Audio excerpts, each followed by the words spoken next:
So I'm mid-core, all right? I'm going to find my balance.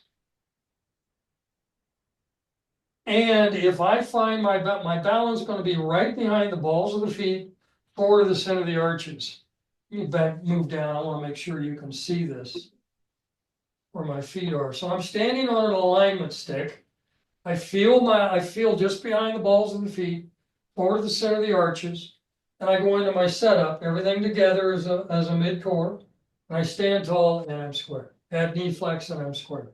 So that tells me I found my balance, by the way. Balance in motion is a straight line. So if I get set in this balanced position and I rotate everything back together and then back to square, add knee flex, I'm good. Downswing path test shows me that I have this square hip line, that path is going right down the line. If I am and using this before you do right balance express, all you have to do is have your student rock. 2 or 3 times and their hips will square up very quick.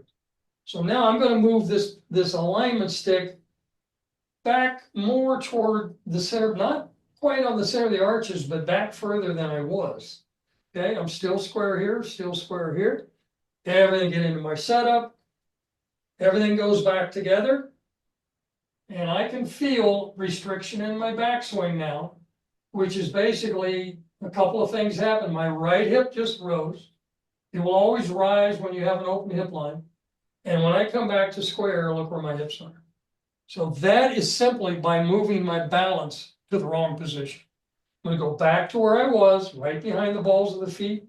So teaching your students where they're going to feel their balance in their backswing and downswing.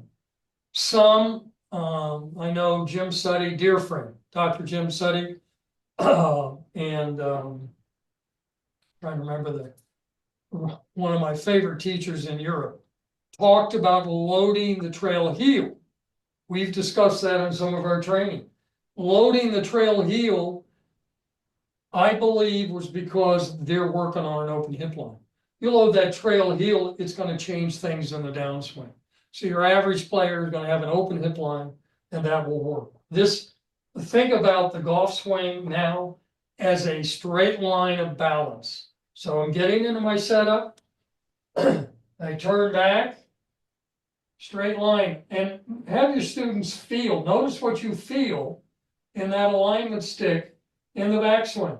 And I come back and I'm square. Okay, now if I have that same position, so I'm in good balance here. Let me do it one more time, show you that I still have everything together down.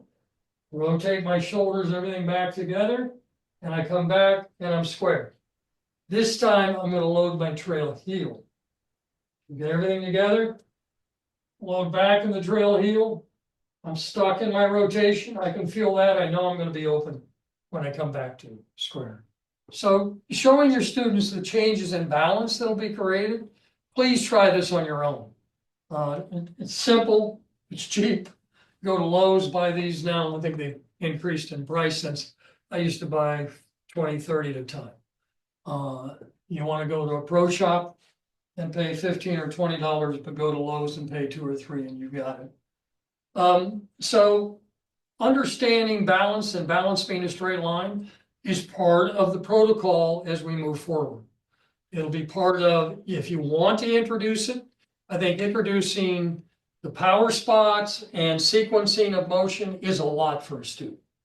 Making sure that they understand that if they're upper core, they need to be narrow, lower core, they're going to be wide, and mid core, they're going to be someplace in between. But once they have their stance width, once you know their dominant core zone, then the stance width, then the sequence of motion. That's a lot for a student in the first lesson. Having them hit balls before, rating their shots, after, once they've set the power spots, once they have the sequence of motion. What you should be finding is more center face contact at the end of that lesson, and have them rating the shots at the end. Students will come back when they see change and they see that there's a goal and a direction they're headed. So you're probably, unless you're working with an advanced student, not doing the right balance express in the first lesson. It's just too much information.